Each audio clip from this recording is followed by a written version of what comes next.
Hello, everybody. Son Gets 134 here. And I'm Mary's just gone.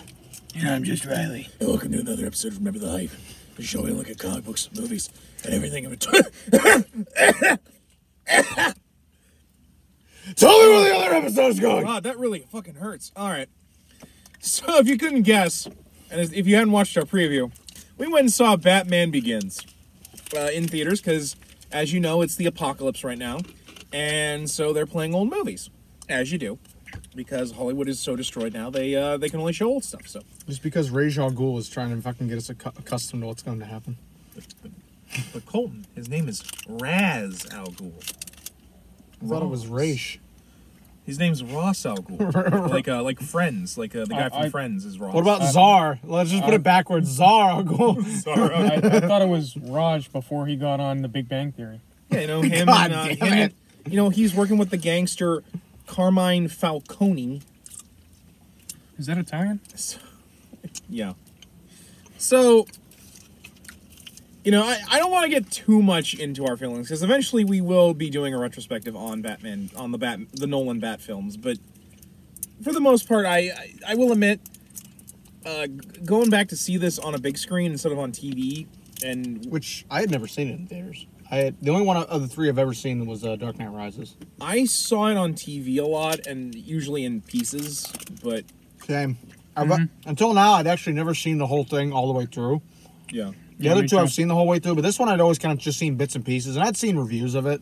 So I knew what went on with it. I know the origin story. I think everybody fucking does. Yeah. Even if you're totally ignorant of Batman. Samurai and stuff. And I will admit... Well, ninja. Seeing it, I do think it's not as bad as I remember it being. It's certainly frustrating, but I definitely think it's better than Dark Knight Rises. I don't think it's better than Dark Knight. I think of the three Nolan films, Dark Knight is probably the best of the three. This year, when we finally, when it wants to be like the comics, it's really good. Everywhere else kind of falters. Although, admittedly, it looks really good on a big screen. No, it definitely does. It was good. I've always thought the three Nolan films were really, visually, they were very good looking. Yeah. At times. Like when it comes to those three movies, whatever complaints I have for all three, like all together or individually, one of them will never be visually they look bad. No. I mean, there's some camera angles that I will take issue with, and I know you did as well. We talked about it, was that you can barely fucking see anybody fighting. Yeah, like it's always zoomed in, and like I get that was probably to convey a sense of, you know, of urgency and rush and claustrophobia, you know, and like it's an actual fight and stuff. But what, you don't like motion blur? It looks bad because it's a movie, and I get that's what they were going for. I'm like, I want to fucking see it. Yeah, like you have. If I want to see it zoomed in, I'll sit with my fucking face an inch away from the TV. Yeah. You don't want motion blur, fucking, you know, unsteady camera? That is my only complaint visually with any of these movies, is that the fight scenes, I don't like the way they're filmed. To be fair, I think that in Dark Knight it's a lot better. I think Even with Rises, I think it's better, because I think they learned from it was that it was like, guys, we want to see these guys fighting. Yeah, I think they sat through most of the movie and then realized, wait a minute, guys, we spent like 2 days on these fucking action scenes. Can anybody actually tell what the fuck's going on? Yeah, no, that was honestly, I think the bigger problems with these, it comes down to a lot of the action's hard to see. Now, to be fair, the Batmobile chase scenes are really good, even if it is in the fucking tumbler. I think the atmospheric shots as well, of like, you know, like him up on the roof and stuff in the costume, I think those look good. I think the opening shots were very well done. You know, with all the mountains and stuff, very, very scenic, you know, very good choreography and like framing with those. Yeah. It's just, again, my only complaint is just I can't fucking see what's going on during the fight scenes. And to be fair, a lot of the special effects hold up for being 2005, other than... Was it really 2005? Yeah. Damn, that was pretty good for 2005. Like, I can't say I noticed, like, you know... I think it's on par with the first and second Raimi movies, because that both of those CGs all hold up as well. The only problem I have in the CGI, it's mainly... I didn't really care for the conveyance of how the fear toxin looked. Because pretty much, it seemed like everyone in Gotham's biggest fear was all of a sudden everyone's eyes and mouths turned into night lights. Like, I mean, granted, some of them were kind of cool, like when Scarecrow fought Batman and the bats came out of his mouth, or the grubs coming out of his face, or when Batman gave Crane a taste of his own fear toxin. God, he still looks fucking freaky. No, when he turns into that bat demon he looks thing, like Batman Beyond almost. Yeah, You know what I mean? No, he like those were really good. My problems were more like whenever it was supposed to show like a massive amount of people being affected by it. It just didn't. And I think that was probably, not to interrupt, but I think a lot of that was because the fear toxin is so dependent on what every individual's fear is. And I think on a scale of the movie they were going for, I don't think there was really a way to properly convey that. They could have done something like maybe make people look like zombies. I was or gonna say, rotting, or just scary things. Like I know that, but like, or because like if they had made it look like like they were demons, or like did something that like wouldn't be too like CGI. To be honest, I think a lot of it falls with the fact that this movie probably didn't have that high of a budget. Like, it probably had a good budget, but, like, because it was the first movie in a franchise, it always has the worst budget. Yeah. Generally speaking, I don't know what went on with their mass hysteria kind of scenes, but I think they probably elected to either not do it because they tried it and they just couldn't find time for it to fit in well, or they just saw the look of it and they thought, yeah, that's not really what we want. So they just kind of try to avoid it as much as possible. Which is probably what happened. They probably couldn't get. It's kind of like a lot of the stuff with Star Wars or Star Trek. They couldn't get it to work just right, so they kind of just had to work around it. Yeah, like William Shatner, his entire career. That's just Spock. Like for me, like I think that was really, and to be fair, that's mostly just because like I've seen so much of like the scare toxin in like comics and cartoons where you really get a sense of what the Arkham games, what it does to people. So when you don't see it conveyed in like a live action movie with a really big budget, it just kind of frustrates me a little bit, especially because this movie and like every other film does Scarecrow so dirty. Like, because I think the only one that's done them right is Arkham Knight. Yeah. Well, I mean, to be fair, the Arkham games in general, I think, did Scarecrow really well. And I think the Arkham Knight games did the fear toxin tremendously better. Yeah. There is no Crane. Only Scarecrow. You have to make an appointment if you want to see him. He looks fucking freaky during Arkham Knight just because of everything that happened during Arkham Asylum. Well, yeah. Even Injustice did him better, and the whole thing there is he's literally using the fear toxin to make himself look like a giant monster. What's her name? Rachel. Yeah. Honestly, that's my other really big weakness in this movie is Rachel, because she, in my opinion, is the biggest problem I have with the Nolan series in general. And I don't want to go into it too much here, because again, when we do the Nolan retrospective, I kind of want to talk about the show, the movie, the film as a whole, but like, Rachel has to be this person that constantly has to tell Batman how to be Batman. Even though he already knows. Yeah, or like, has to say it in such a condescending way to make it seem like that even Batman himself doesn't know what he's supposed to be doing. She's pretentious. Yeah, like, and that's... And not even, like, a pretentious for the sake of being pretentious sake, because obviously that wasn't the intent with the character. It's just... It's pretentious to a gratuitous and just frustrating extent. If we were to play a drinking game, I would have... You would have been shit-faced. No, because, like, I would have been like, take a shot every time someone talks about legacy or symbol or fear. Yeah, it would be... Because, like, holy shit. Again, you'd be shit-faced by the end of the movie. Yeah, it would be legacy, fear, symbol, and then just, you gotta be a good person. Yeah, because, like, that's my biggest problem with the Nolan films is they constantly beat you over the head with something that, in my opinion, is very easy to grasp. Like, and I know a lot of people are like, well, to be fair to the common person, they need that sort. I'm like, no, you don't. Fuck the common people? Well, you don't have to... I'm sorry, was that too controversial to say? Fuck the casuals? No. You don't have to beat people over the head with, like, the just, you need to be a good person ideal. Because, if you do it once, like, to establish it, a second time to, make it concrete, and then, like, the third time for the rising action and just this is the turning point. They just beat you over the fucking head with, I thought you were a good person, and I know deep down maybe you are, but obviously somewhere along the lines you lost yourself. It wasn't like 3 times. Yeah. It was like 5 to 7. I don't want to dive too much into it because when we like Adam's been saying, when we do the Nolan retrospective, I got a lot to say about this, but that is a central complaint I have with all the Nolan films is that he over fucking explains everything, and there becomes a point where it's like, it's not an excuse to say, well, I explained it like this because people wouldn't understand it. The 89 film explains everything perfectly fine and isn't overbearing, isn't condescending with it. Nolan himself treats everybody like they're fucking idiots, and it's very, very aggravating to watch, and there's no excuse for it. And not only that, it does so in a way where it doesn't have to show. It shows, not tells. Yeah. Like, one of the things I constantly praise about that Burton film is the scene where he goes to Crime Alley and lays the 2 roses down. Because he doesn't talk. It shows everything that Bruce is feeling in that scene, and about just why he does what he does. And you don't need to say anything. You see him lay the roses and you just know. And yes, later on they do show the death of the Waynes, but it's more because it's for Bruce realizing something. Yeah. In that moment. Not, hey, we want to show the Waynes getting offed. Yeah. And I mean, there are a lot of things I like about the Nolan trilogy. It's just that, again, the over-explanation of everything, it gets old. Yeah.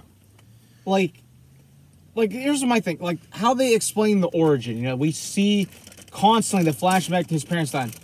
What person doesn't know how the fuck Batman is Batman? We all know his parents are dead. It's a fucking meme. Yeah. Colton, there's no reason to over-explain it. Colton, if we don't know that his parents died due to a random hunger, how would we know he's a vigilante? Why would he be a vigilante? Oh my god! But you get what I'm saying is that they make it, and they make it a point every time, and it's a point that's been done to death. Yes, and there becomes a point in the movie, like from my viewpoint, like I write, okay? I've written a couple scripts before, or like half drafts and stuff. My thing is, it becomes a matter of you're just bringing it back because you think people are idiots, and they didn't pay attention the first time, even though I have never met a single person who, even if they have never seen a single Batman movie, they know what the hell happened to his parents. Yeah. Again, it's kind of like, how is Spider-Man a Spider-Man? Yeah. He got bit by a spider. It's so ingrained into the public consciousness at this point. Everybody knows what happened. Yeah. Everybody knows why it happened. And while there becomes a point where, yes, I feel like it needs to be shown. I mean, that's been a big issue you and I have had with the Spider-Man movies and how we don't see Uncle Ben. He's not mentioned it. Particularly the MCU Spider-Man. Yeah, the MCU Spider-Man is what I mean by that. The Spider-Verse had no problem with that. But there also becomes a point where I feel like the Raimi trilogy had the best balance of it, in that it was, we see it happen, and then it's alluded to in the other 2 movies. But at the same time, it's not like this where it's overbearing and constantly bringing it back in your face. It just becomes a point where it feels very much like Nolan just thought we were idiots and we weren't paying attention. And the other problem is and again, I also don't want to overemphasize this, but like, this doesn't really feel like it's a Batman film. Like, and I know people are gonna be like, but it's called Batman Begins and Batman's in. I'm like, yeah, but like, the problem is, like, more specifically, it wants to get away from the comic tropes as far as possible, because, and I hate saying this because I know people will get up on me on this. Nolan clearly doesn't like superhero stuff. No, like the fact that he has to keep him in the Batman costume, I think and it's only because Warner Brothers, like, they're paying to see this character. But like, the fact that Scarecrow, the only thing of his costume that he wears is the mask. The fact that Bane is not comic book accurate in Rises. The fact that, I think because Heath Ledger was just that good of an actor and kind of demanded that he be in that outfit that he wears as the Joker. Like, but like the thing is, like, in this movie, the fact that Ra's al Ghul, I'm going to pronounce it as Ra's al Ghul because I'm not, like... You're not an idiot. I'm not an idiot. No, to be honest, that was so bad, even Batman Beyond made jokes about that. It's pronounced Ra's. Yeah. Especially because that's how Denny O'Neil said it. And he created Ra's. Yeah. And I know there's going to be people that, like you said, that will get uppity, because there are a lot of people... Well, there are a lot of people like me and Adam that are not necessarily the biggest fans of these. There's parts I like about these movies. I think I think they're good movies. I just don't think they're good Batman movies. When I like when it does the stuff from Batman Year One, like the part where he summons all the bats. Yeah. Like when it shows him being Batman, that's when I like them. It's more the fact that like there's clearly large chunks of this movie written because he doesn't want to do the superhero stuff. Yeah, and like I said, and maybe that is from like the other writer on this, David S. Goyer, who I know a lot of people don't like either. But like, it gets really frustrating for me. Yeah, because like the only one that, in my opinion, feels like a Batman movie is The Dark Knight, and that's just because there was no way of doing that film without the Joker being the way he was. Yeah, and like I said, I know there's a lot of people like me, like you and me, that have issues with these movies. We've had issues with them for a while. Yeah. And I know there's a lot of people that, like you said, will get uppity because there are a lot of people who like these movies. And if you like these movies, yeah. I got nothing against any of you. If you love them and enjoy them, I wish you all the happiness in the world. Like I said, I ain't gonna shit on anybody being happy with these movies. My issue becomes when people don't accept criticism of things. Yeah. I mean, like, I'm a huge Raimi trilogy guy. People have criticized the Raimi movies to me, and I'm like, there are times I'm like, I agree with you. Yeah. I don't think they're perfect. Yeah, like, I don't think these movies are perfect either. You know what I mean? But it's like, there becomes a point where it's like, and I remember this being so much more prevalent back in the day, like when these were coming out, was that, God, you couldn't fucking say a bad word about these movies at all. No. I remember seeing Dark Knight, the Dark Knight, and thought, it's a decent movie. You know, I think it's a little long. It's got some stuff in it I don't really give a shit about, and I don't think was necessary. You could probably trim Two-Face out of that movie. But, like, God, you couldn't say a bad word about these movies. No. You'd get jumped. They were very, I won't say hyped, but they were held to a very high praise and high standard back in the day. Yeah, they were popular. Okay. That's us checking the time.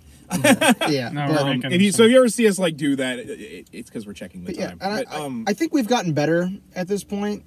Is that people have criticized things about these movies. I think Dark Knight Rises being the way it was, I think helped a lot of that. Yeah, and like I said, I got no issues with anybody that takes enjoyment out of movies, and I'm not saying people can't enjoy them. It's just that, like, at the same time, you can't just disavow anybody else's criticism. No, if anybody actually just wants to go toe-to-toe with me in these movies, I'll be like, fine, let's go toe-to-toe. I don't think there's anything to argue about. Because at the end of the day, it all comes down to a matter of preference. And you can't really... There's no right or wrong preference. Especially because, like, I'm the guy that when people say, which do you prefer, Burton or Nolan, I go, DCAU. Because, like, my favorite Batman movie is Mask of the Phantasm. I like fucking Spider-Man Unlimited. Brian's gonna hit me over the face with a bat because of that. I know, but when we went to go see Into the Spider-Verse, I'm like, this is my favorite Spider-Man movie ever made, and because I adored Into the Spider-Verse. I still adore Into the Spider-Verse, and I can't wait until 2022 when we actually get Into the Spider-Verse 2. But like, I like Spider-Man 3. Although to be fair, I tell you all that needs to be said. Although to be fair, I think Spider-Man 3. I think we can all agree that on one thing that this movie and even like the later Nolan films have a problem with. Rachel Dawes is the worst love interest in any Batman film, and any superhero film, in my opinion. I was so confused in the just ending bits with just first like the acknowledgement that like her finding out he was Batman. Yeah. Because they did it in such a way where it's just like, did she actually figure out it was Batman? They kind of leave it up to your imagination, but then they kind of just drive it home. But it's just like there's no reason with the words saying where there should be any form of just Bruce. It should be like Bruce, maybe not in that exact tone, of course. And then the ending scene with the mansion, where it's just like your mask, not your mask, the man I once loved. He's right here, but he's gone. No. And then it's just like the kiss. It's just like Is there love actually forming here? Is this Bruce Wayne getting cucked? And the Nolan fanboys will tell us we're just too fucking stupid to understand it. Actually, even the Nolan fanboys don't like Rachel Dawes. That says something. That was like one of the few things, in my opinion, that everybody agreed that was. It's just, I think they gave them direction and said to do whatever you want all at the same time. And they come along with one scene, they're like, all right, let's do this scene. And then they do another scene, and it's just like, all right, let's capture this different atmosphere. And the scenes just, they don't interconnect. Honestly, the worst scene for me is when she finds out Bruce wanted to kill Joe Chill. And, like, she's constantly trying to tell him that, like, he should, like especially because, like, she's saying this while her You're and a the bum, Bruce. You always have been. No, her and the DA are trying to get Chill off so they can get Falcone put away. Now, I'm also going to call him Falcone, not Falcone, because it's Italian. It'd be like getting a member of the Manson family out of jail to go against Charlie. Like, no. No, that's especially because it was a double homicide. Yeah, and it's just a double like, homicide of the two most Theoretically, he should have gotten the members death sentence. Yeah. Like, well, to be fair, depending Gotham on is when in New that's Jersey. Gotham is in New Jersey. Jersey, and I think New Jersey doesn't have a death penalty. Being in Jersey prison, doesn't allow capital punishment. Okay. Yeah, being in prison in New Jersey is worse than death sentence, anyways. It's true. There's a reason the Statue of Liberty faces the other direction. Yeah, it's true. I kid.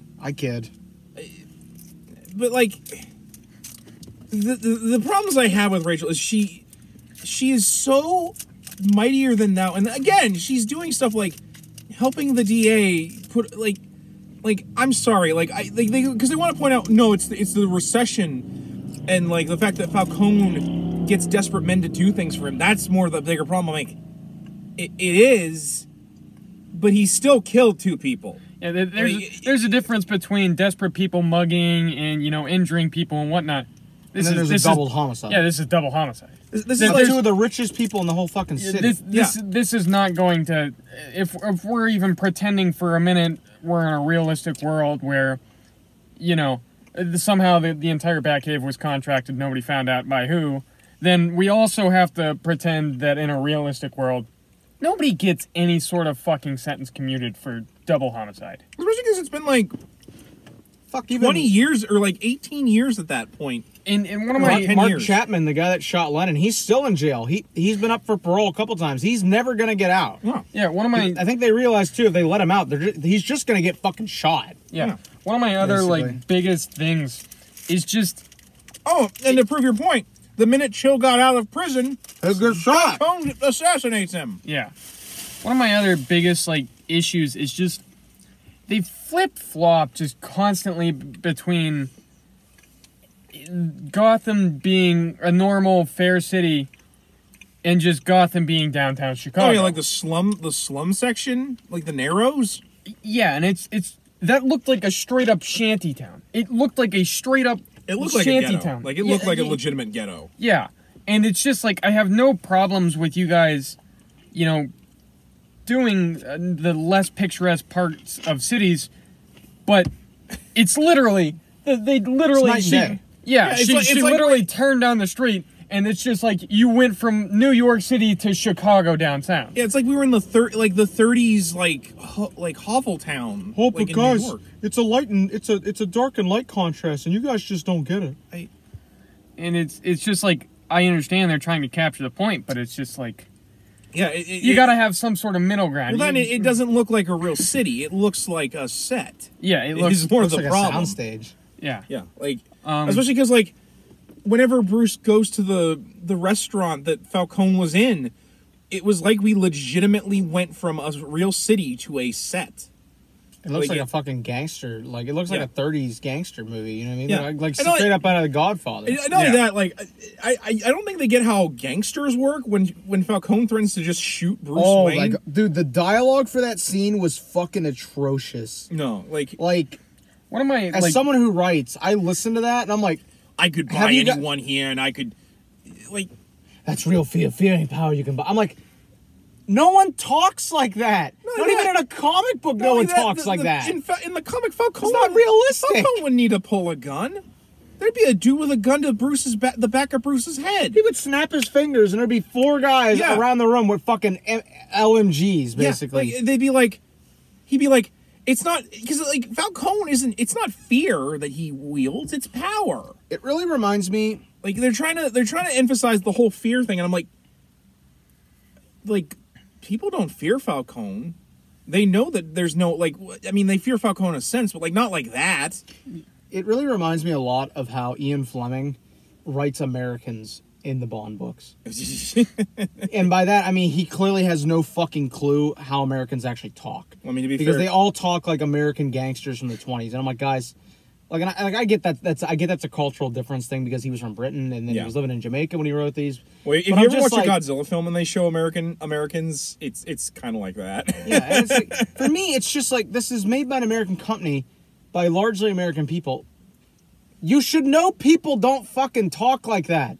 Yeah. Wouldn't this movie have been better? No one talks like that. Wouldn't this movie have been better if we had Sergeant Pepper from the later Roger Moore film? You fucking stop that. You fucking stop. I love Sergeant Pepper. He's so fucking bad. I love him so much. You stop that. One of my other things is they like, you know, he starts to get his shit together. He starts to, you know, he reaches out to Officer Gordon. He reaches out to the DA. He reaches out to Gordon in his finest gimp suit. Yeah. And it's like they're getting these wheels rolling. And it's just like you do this whole flip back from Gotham's a terrible city to Gotham's workable again. Like Gotham's like, you know, perfectly fine city. And you just have this scene where the head DA, Rachel's boss, slash maybe boyfriend, that was kind of weird. Whatever the fuck that was. Yeah, I don't even think that's elaborated on in the book. I don't. Because there is a book. Yeah, I have it somewhere. I don't know where the hell it is, but I have we it. do the retrospective. Yeah. I'll have to find it and dig it out. I used to have the Dark Knight Rises one too. But it's the scene where like he goes and investigates the new shipping crate. And it's just like, you guys talked about how you finally had a suitable case for him, but there's still a lot of shit to do. No. And what happens? He goes to investigate this crate, and that's perfectly fair because that makes sense. You need to find your leads. What does he do? Does he go with someone he trusts? No, he goes with, at least it doesn't elaborate on it. He just goes with some random ass cop and the guy, and it's just like, you don't want to go in there. And he's like, yeah, I need to go in there. And he opens the door. What the hell is this? Gets shot in the back. Like, nobody's business. And it's just like, why do you keep putting it like it's at the edge of the idealistic city, but then you just go back to the city is just fully corrupt. And to be fair, that is kind of a problem with the Nolan Bat films in general. Is they think that they're doing all this good, like it suddenly makes crime stop, and I'm like, that's not really how that works. That's not how it works. It doesn't paint the realistic perspective that is. I mean, I know I've said realistic like 3 times now. To be fair though, that's a thing that because I know people who are like, oh, these movies are so much more realistic than like Burton's films. They're based in reality, and they're edgy, and they're just because something's based in reality doesn't mean it's fucking good. I was about to say, Man of Steel was based in reality, and look at that. And it's just like, why is it that difficult to capture the city is bad, but it's becoming better, instead of the city is bad, but then it's perfectly fine and I trust people, and then, oh wait, the city was actually bad still. Instead of the we need to work on it phase, because they just seem to skip back and forth from bad to good. And it's just, there's no divider. I know, like, even Rachel was like, my partner's been missing for two days. That usually means I have to go to find him at the bottom of the river. And it's just like, that's at the mansion. It's just like, I get that you're trying to convey the seriousness and not only that, after she says that, she's like, I gotta go to Arkham because Falcone was put on suicide watch. And I'm like, except that you kind of been hinting that Crane is working for Falcone. Yeah. And in that same scene is just like a small bit of the just pretentiousness that is, yeah, I gotta go work. Yeah, no, I'm like, and he's like whether you think he's doing stuff or not, he's still in charge of a multi-billion-dollar fucking corporation. Yeah, and it's several times throughout, it's acted like, it's frustrating to put simply, but it's acting like she's on this very high pedestal for, putting things, and she's like good because she's a DA, which, DAs have a hard time and all that, and she's doing the good of the, city. And that's a hard-ass job. But at the same time, she just does not translate this shit well. No. Because she's like, I'm here for you, Bruce. I want to do these things for you, Bruce. But at the same time, if she was there for Bruce, between, all the shit that happened in his childhood and growing up to hate the person and wanting to kill them, you don't have any sort of sense. So it's like, were you really there for him after? The most you were there for him afterwards was, bye, Bruce, I'm not going to talk to you until you go to, like, kill the guy again. Yeah. Or, like, oh, Bruce, you're back in town after you disappeared for 7 years and I didn't even know until somebody else told me?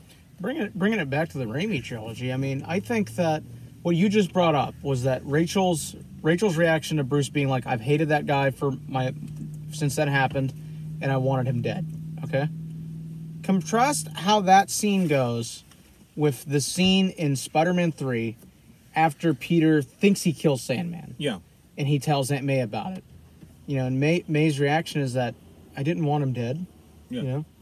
Ben wouldn't want us to be driven and filled by revenge. Yeah. You know, like that scene, like it's that to me the other, while they're both realistic in a sense, because I kind of see both sides of the coin. Much more because she's more horrified that Peter is being driven by. Yeah, but I think even then, I think with Aunt May, it's shown that while she doesn't agree with it, she also understands where he's coming from. Yeah, because I'm sure you with know Rachel, May it's like Rachel is so like got the blinders on, you know what I mean? That she doesn't see it. I'm sure maybe that was their intention, was to show like, but the problem Rachel is very straightforward, she's very driven, but she's got her blinders on and she doesn't see the whole big picture. But the problem is because she's talking like someone who's been to one psychology class in college, it comes off as being just a pretentious twat waffle. Which is in my opinion, my problems with Nolan's writing style is because he writes like that. He's like, oh, I know psychology and such, so I understand the human mind. I'm like, except that you write everyone like a robot. Having a personality trait does not make a good character. No, it really doesn't. And to, like, have her be as pretentious and, like, high and mighty as she is, as a DA... Yeah. In Gotham, where we're going to play it's either super good or it's super bad. Yeah. I don't want to be an asshole who crushes dreams, but there is no fucking way you can be a defense attorney, see all these fucking people who, like, come through here, who mug, rape, kill, and all this shit, and still have this, oh, well, we gotta change, but we gotta use our willpower to do it, guys. Yeah, and like, if we have a strong enough will, it'll happen. No, I don't know how old she is, but fuck, if you've seen that for even, like, a year, you're going to realistically figure out, okay, this person's a deadbeat, I'm probably not going to get far, but I'll try my best. They would get, like, a realistic mindset. Like, I'm pretty sure Phoenix Wright Ace Attorney would be like, holy crap, lady. And Phoenix puts up with way more shit. But, because in my opinion, the only character, aside from, like, Alfred, who is written with any sort of sense of realism... Yeah. Is Commissioner Gordon. And that's just because, like, Gary Oldman is amazing as Gordon. Like, I kind of wish they had brought him back for BVS. Because, like, he looks and acts like Commissioner Gordon. Like, that scene where he puts the coat around Bruce. You know, the fact that, like, he says he won't rat out Flash, but that's because he's like, who would I rat out to? Yeah. Half of Gotham is under Falcone's thumb. Like... He's realistic and he wants to change things, but he knows he can't. He can't do it. Like he has to. He can't do it by getting shot. Yeah, he can't do it by getting shot. Like that. That is exactly because like I like him. Michael Caine as Alfred in this is really fantastic. In my opinion, he's great in this and Dark Knight, and then come Dark Knight Rises, they don't know what to do with him, and they... You haven't given up on me. Never. Except I'm going to leave in the third movie because the fucking writers don't know what to do with me. You know, the police could use some of this equipment instead of you going out and breaking me out every night. Oh, another... They ruin him in the third movie. They really do. Especially because this Alfred, I love him because he's just like, well, Master Wayne's... Listen here, fucker, I didn't have any job other than to raise you, and I did my damn best. Yeah, like... No. So don't you look at me with that face. What's the point of all those bloody push-ups if you can't even lift a bloody beam? Do you even lift Master Wayne? Oh, another one of the good jokes was the hobo whenever he initially left Gotham. Oh my god, the hobo. Yeah, the hobo. He's like, nice jacket. Thanks. And it's the same one from 7 years ago. They get credit for that joke. Yeah, that was a good joke. I also have to... I think this movie does a lot better at doing the Batman voice thing with Bale than it does in the later films. It's not totally ridiculous. No. Although one thing I will take a point off for this Batman is it is fixed in the later movies. I do not like the cowl they put on him. They gave him way too pointy of a nose. He looks really ridiculous with that really pointy nose they have on the mask. I know exactly what you're talking about. Like, otherwise though, I think that costume looks great. I actually like when Batman's early costumes are like, it's clearly like the plating that is just strapped onto like an undersuit, where it's built to give him maximum armor in places that needs it, except for like the joints. I like Morgan Freeman as Lucius Fox. Oh yeah, Morgan Freeman. That was a great. No, he is Lucius Fox. That was a really good solid performance. I also Didn't really you get the memo. I also really love the relationship him and Bruce set up, where clearly Lucius knows he's not. Like, and probably clearly figures out he's Batman. You don't need to tell him he's Batman. And even then, he's just like, don't think I'm an idiot. Yeah, he's like, and clearly Bruce is like, no, if this is how we're gonna like keep our relationship, then that's how it's gonna be. Yeah, I think one of the other things that could have used worked was the transitioning of power for the company. Yeah, you get the idea that Bruce wants nothing to do with the company. Yeah, but at the same time, his actions are saying, I want everything to do with the company. Yeah, and so in the end, they come to the scene where Earl, I think is his name, he's like, oh yeah, fuck you, I flipped the chessboard and I win. But it's just like, I'm not asking you to show that step by step how that happened, but there was very little acknowledgement that he was going to take back the company. And this is I think they don't understand that that who Bruce Wayne is outside of the mask is an act he puts on. Because, like, in my opinion, one of the problems I have with Bale's performance aside of the voice is when he is just Bruce Wayne, I feel like everyone would figure out this Bruce Wayne is Batman immediately. Like, because he's acting like someone who is in pain and trying to cover it up. Whereas in the comics, and I even argue in the Tim Burton films, he very much tries to play up that he is this suave, debonair playboy who's too busy trying to, get by running this company, but at the same time, sleeping with a different woman every night and, doing something because that scene where he brings the two bimbos to the hotel and they start swimming in the pool for some reason. And then Bruce just like, well, I'm going to buy this pool so that I can go swim with these beautiful ladies in the pool. And I'm like, that didn't really work for me.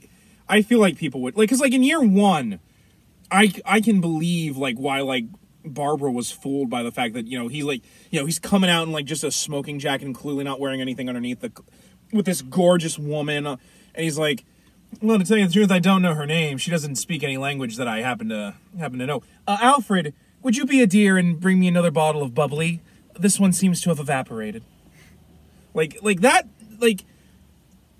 I think that's part of the problem because this Bruce, because I think they want to play it where Bruce doesn't care about his time as Bruce Wayne. He only cares about being Batman, and it should be that scene where he pretends to be a drunken billionaire kicking everyone out of his house should come off as him finally accepting that Bruce Wayne is just as important of a facet to his life as being Batman. You know what I mean? Like how in No Man's Land he tries to use Bruce Wayne as a way to get, money funneled back into Gotham to rebuild it, but they're like, why would we care? You're Bruce Wayne. You're just some drunken playboy that spends his nights banging chicks. Why would we care that you want to help Gotham? Seeing how he's let go of his mask instead of embracing the mask and trying to make it work in his favor. I think if that makes any sense to you guys. Yeah. I think as much as I'm happy to see the Batman parts because that's just kind of the better parts of the movie as it should be. Can you drive a stick?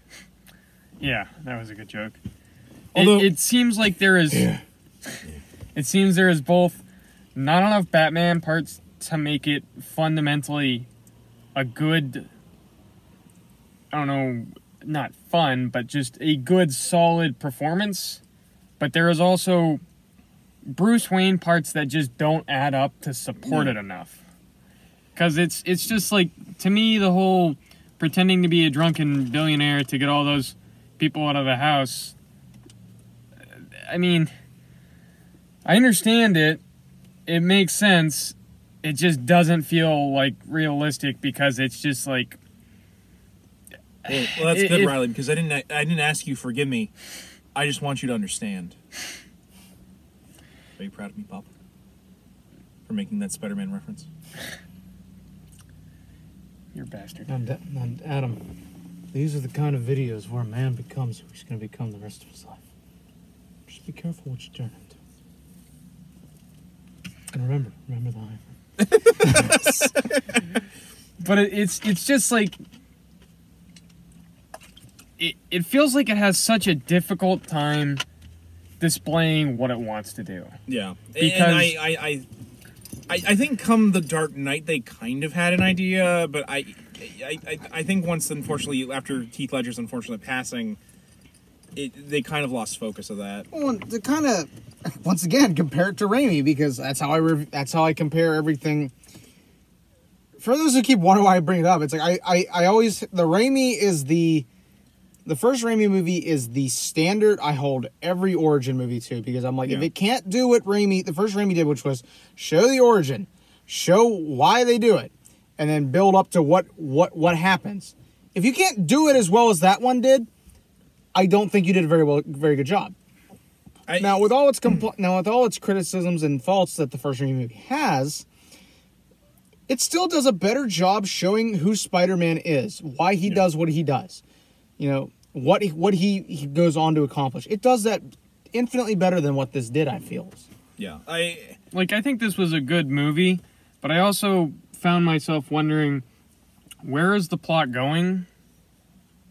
And when is the ending coming? Yeah. Because with especially because they really don't, like, for all the introduction of the microwave emitter and like the whole we're gonna gas Gotham and make it tear itself apart, you really don't get much setup for it aside from the stealing of the microwave emitter and the flowers used to make the fear toxin. Did anybody else feel like the chase scene where he's getting Rachel to the Batcave? Did anybody feel like that felt almost like the end of the movie? A little bit, yeah.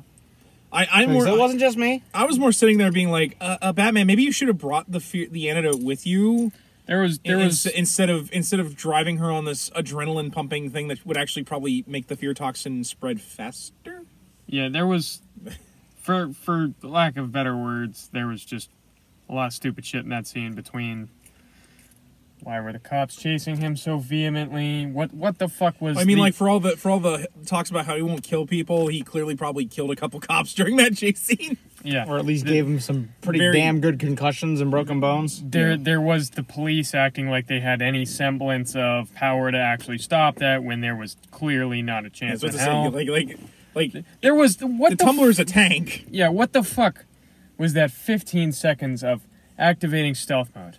He drops back, even though he was in clear light, somehow activated stealth mode. He just fucking turns off. He just turns off his headlights. Like, even with the lights off, like, the cops should still be able to see the silhouette of the tumbler. Yeah. It's not like all of a sudden it's like the Vanish from like Die Another Day where it suddenly turns invisible. And the fucking follow up to that being, oh, where'd he go? Not like, and they continue heading straight, and it's not just like he literally fucking disappeared. It's, oh, where'd he go? And it's just like, what do you mean? Because in my opinion, that would make more sense if the Batmobile were actually a car. Yeah. Not a tank. And they fucking... The other thing with that stealth scene, he pulled back to the tail of the cops as they continued to head forward, and then he just went back into it. I understand that they were doing their big budget scene for the destruction, the action, and all that. But logically speaking, why the fuck? Nowhere. Yeah, why the fuck? You could have cut that out and had it get to the point where he gets to where the Rachel's at the Batcave, and it would have made more sense. You could have just had him cut to driving along a roof, even though with as heavy as that thing is, it probably wouldn't have supported the roof. No, like we talked about that because I'm like that would have fallen. The roof scene really makes no sense with the tumbler. I could believe it more if it was like I understand that like the '60s one or even the Burton one. Even the Burton one, I could believe that. I understand they were trying to convey a sense that he's trying to lose the cops, but at the same time, it was done fucking piss poor. Yeah, no, and that's fair. It was nice to look at, though. Yeah, like I will give this It's visually appealing. Yeah, I will give substance. I will give this movie a lot of points for lots of cool scenes, lots of fun things, but overall, Yeah, it kind of there was just more stupid shit and more unrealistic shit.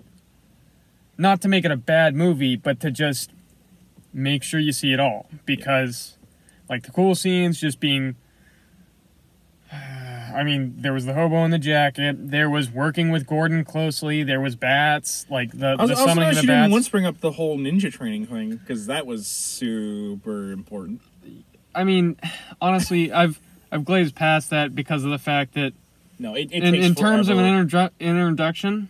It takes forever, and it seems drags. it seems just, for lack of better words, retarded. Especially with the stupid twist of who actually is Raish. Yeah, like, and a very blatant whitewashing that no one ever talks about, despite the fact that Raish is supposed to be of Arabic,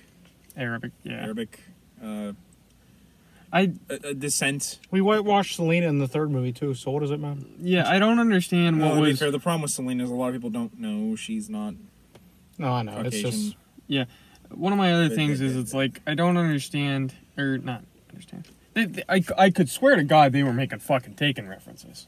No, a little bit. Well, that's because the man was like, Taken wasn't even out at that point Well, no, yet. it's because they're referencing Talia, but because either Nolan didn't want to use Talia, which, in my opinion, if you had Talia in this movie, she would have been a much better love interest than Rachel. In fact, it would have been much more interesting than annoying girlfriend that like wants to be with him but can't because he's Batman. I've seen that. Like that was the problem with Vicky in the Burton films. That was a problem. And the problem with Chase. With Chase. A lot of it seems to be manufactured problems for the sake of extending the movie. Like, to me, the movie feels too fucking long. Yeah, it could have been cut. Like, some of the stuff in there should have been cut for pacing. Like the stuff with Raish could have it needed to either be much more engaging or show it in flashbacks throughout the whole movie. Yeah, or just cut out entirely and just have it be that like Batman runs into like in my opinion, Raish is one of those characters you should say for after Batman's established. If Instead you of guys making him a blatant part of his backstory. Yeah, it seemed that shit was just it was there for the sake of being there, and it's just like, why can't you just find a better way of establishing he had ninja training and he knew this guy once? Like how I would have done it from a writing POV is that I would have set it up. He's Batman at the beginning, or he's just coming back into Gotham. Okay. Yeah, you mean like year one? Yes, I don't show all the fucking training at the beginning of the movie. What I would have done is show it in bits and pieces, like in flashbacks, or even maybe he's thinking about it. And my other thing would be have Raish's narration over stuff, but don't show him, so that when you get to that reveal at the party that he's there, bam, there you go. There's your big revelation. Or maybe you know even have it be like when that would have been more powerful. Or maybe even have it like because if you don't want to use Raish at all, have it be that Bruce is remembering his training with like the Kiryu guy from like the Arkham games. Yeah. Where he's like remembering like maybe some trick that he was taught, or a martial arts move that he can use to escape. Like for all that stuff with his ninja training, we really don't get to see a lot of it. Yeah, and when I feel although admittedly when Raish gets his sword stuck in the greaves of Batman's gloves, and he's like, "You don't have any new tricks," and he's like, "How about this?" And he just rips the sword apart. That was neat. I was like, that was top kick. I feel like they just spoil Raish too fucking early in the movie. Yeah. Well, the other problem is they don't even like what I said. If they had built up to it, you don't see him, or you see him in shadow, like you only hear him Arkham stuff. City, where like we and then at the end of it, bam, he shows up. Holy fuck! It would have been a great minute, like a great moment. Basically, you would have seen it and been like, "Holy fuck!" Yeah, I would have. But like we see him, there's no build up to him showing up at the party because it's like, I knew he was gonna show up again because we wouldn't have shown Raish if we weren't gonna do anything. Not like that, or shown him being spared. Yeah, like Batman letting him live. I think like another one of the problems is it's just it doesn't decide what it wants to do. No, Are we gonna follow this ninja path? Are we gonna correct the city? Are we gonna go after Falcone? Are we gonna deal with Scarecrow? And it tries to have all this shit converge into one. And some of it either they just get discard, or it's just not really. And for me, a bigger problem is they neuter Raish's whole reason for being. You know, they don't bring in the fact that he's an eco-terrorist. That, like, the whole reason he's getting rid of Gotham is because it's a step in his plan of purging the problems he has with society. You know, that they're... We fucking deserve... No, it's not like that. Like, Raish's whole thing is... Like, I'm surprised he hasn't teamed up with Poison Ivy. I think he actually has on has occasion. He? Yeah, but, like, even Ivy's like, you're a little out there even for me. Yeah, no, that's exactly... And I hang out with Swamp Thing. Because, like, that, in my opinion, that's one of the things that... And, you know, not only that, like, not once does he call Batman detective. Which is, like, a staple thing that Raish does in the comics. Oh, that's stupid. I don't want to do that. Well, and to be fair, like, the other problem is this Batman is not a detective.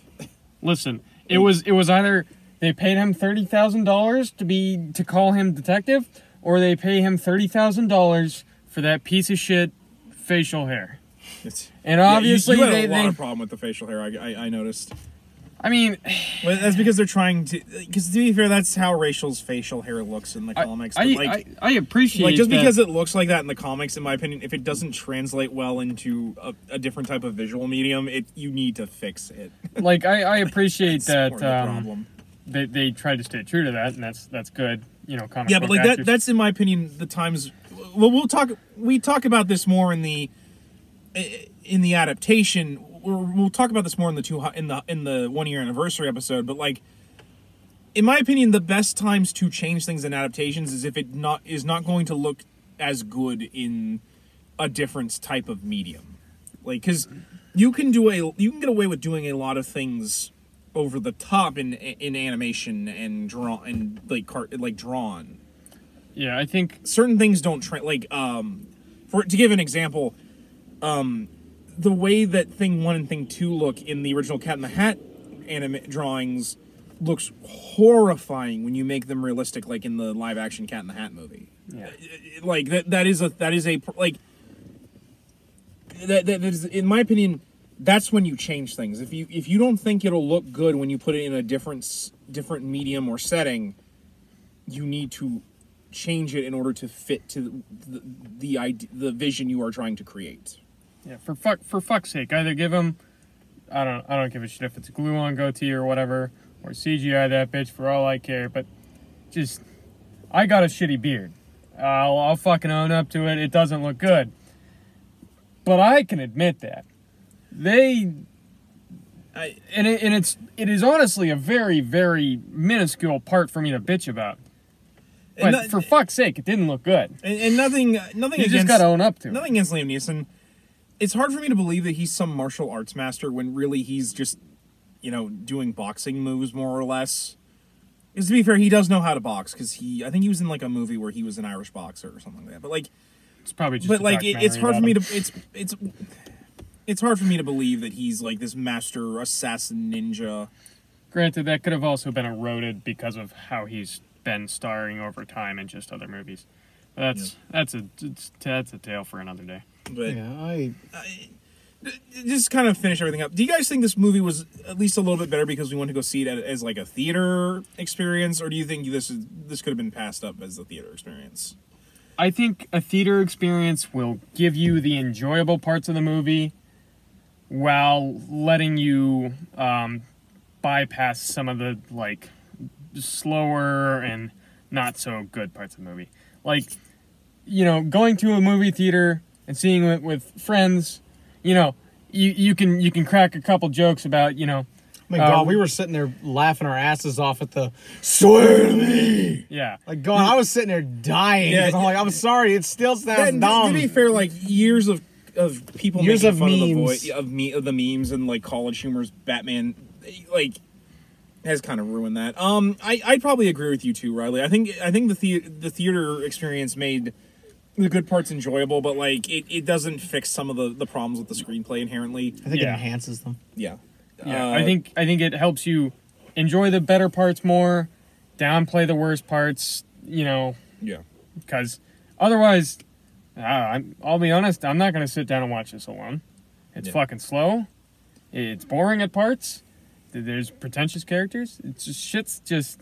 Honestly, I think if I wanted to watch these Nolan films, I'd pop in the 2003 Daredevil first and pretend that that's the Batman movie.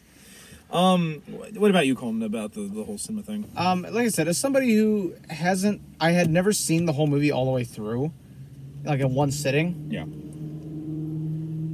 I don't think I was missing very much. Yeah.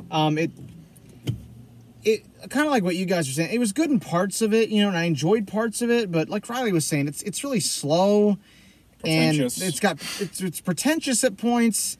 It does that whole Nolan, let me explain everything to you because I think you're a dipshit type deal, which I hate. I hate when movies over-explain stuff to me like we're all fucking idiots. No. I wish I could get past, like, the less enjoyable parts. Because overall, again, it's not bad. I think there's a good movie in there. Yeah, kind of like how Adam feels about Spider-Man 3. Yeah, I think there's a good great movie in there. there. It's just the flaws kind of make it hard to find it. I think, honest to God, like, if we were going to rate this on a system, I think it's like a 5 out of 10. But I think if editing was done better direction in scenes... Better pacing, I think, honestly, the movie could be a solid 8 out of 10. Honestly, that's probably right about where I'm at, honestly. I mean, I would give it a 7 out of 10, and I feel I'm being pretty generous with that. I agree. Because the scenes in it that I enjoyed a lot, you know? Yeah. And the stuff I enjoyed about it, I enjoyed a lot. But like you said, the flaws, they're just hard to get past. Yeah, I remember thinking at the beginning, I was like, oh yeah, I was like, when the fuck are we gonna get to this? You know, I get the training thing. I understand it. I've read year one. Well, I get it. That was one of the reasons why I wasn't looking forward to them making the web shooters in Amazing Spider-Man when it came out, because I'm like, no, I don't want it to be like Begins where I have to see every step. I actually think Amazing Spider-Man does it better. It does. It does. Like it makes it doesn't take nearly as long to get him into the costume. Like on another note, like let's flash back to 2005. You're making a trilogy. Well, I don't know if they had decided they were making a trilogy. At this point it was decided. Yeah, like I think they put Nolan on a 3-movie deal. Yeah. So at this point, you're making a trilogy, and it's just like, this is how you set it up. Yeah, it's like, fuck, you're really taking like half an hour to set that shit up. And it doesn't. You also have to remember that. And I'm talking about like ninja training alone. Yeah. Well, if we add in like the other flashbacks and horse shit, that's like that was probably 45 minutes. That was 45 minutes to like an hour. Yeah, that was probably like an hour of the overall like 2.5 hour movie. It feels like they did that just because they were trying to get past the Schumacher stuff. That was just what I was about to say, because you guys have to remember, when this came out, the last Batman film was Batman and Robin, and literally that had killed it. Yeah, that had put so much damage on the Batman name that's part of the reason, in my opinion, why this movie. Because people were like, well, you don't want characters in silly costumes, and it has to be serious, and I'm like, I'm all for seriousness. But like, you're making drama. a fucking comic book movie. I need the costumes. Like that's one of the reasons why I like the MCU films so much. Like I say what you will about some of those movies. At least we get heroes in costumes. At least we get villains that look like kind of what they're supposed to be. The only thing that looks like it's supposed to be are Gordon, Batman, and Alfred. Oh, this is 3 years after the first Raimi movie where we had the fucking Green Goblin in costume, and everybody else besides me seems to fucking hate that costume. In Scarecrow, it's just like every time someone says that about the Raimi film, I'm like, did you see the Goblin costume in Amazing 2? Yeah. Yeah. There's nothing wrong with the Goblin suit in the first Raimi movie. I will defend it. I will write you a fucking 20-page paper on why it makes sense and why it's good. I will fight for that fucking movie. Nobody's gonna test me on that. But I would, yeah. But you get my point. No, I get your point. Yeah, the Scarecrow. That's like one of the other things. It's like Scarecrow. You see him in the beginning, you don't know who he is. It's just he seems like just a morally ambiguous character who's just benefiting from the city's current state. You don't get the sense. My mask? I don't think that guy was skinny enough, too, honestly. Like, without Crane is supposed to look like a fucking Scarecrow. I think he looked fine. Maybe that's me nitpicking. It's just that he didn't, looking at him. I nitpicked a beard for like 2 minutes, so you're good. Just looking at him, I was like, you don't really hit me as Scarecrow. I think he had it in the face, but like the problem is you get where I was coming from. No. Like he doesn't look like the Scarecrow. Yeah, because he doesn't even. He got picked on as a kid for looking like that. Because I don't think they properly. I don't think they established what the hell they wanted with him. Yeah, he's just like an enforcer for Falcone and working for Ra's. And then like Adam says, he gets knocked out in the movie, like, and he gets taken out like a chump. And then the next two movies, he's just some jackass that's doing random shit. Like in the introduction of Dark Knight, where he just gets whooped on and then he's out of the film the rest of it. Yeah. Or how he's just a judge in No Man's Land during Dark Knight Rises. I'm like, you have this character who, if used properly, is legitimately just an evil Batman. Because in my opinion, that's one of the things that makes Scarecrow so great is he's a facet of Batman's tool. He uses fear for all the wrong reasons. Whereas, and not only that, he doesn't even like use like real fear. He doesn't really make people fear him. He uses a gas to make people face their darkest fears. Batman is fear. Like, that's one of the reasons why in the comics, the only thing that Crane fears is Batman. To the point where, like, even his fear toxin does not make him feel fear.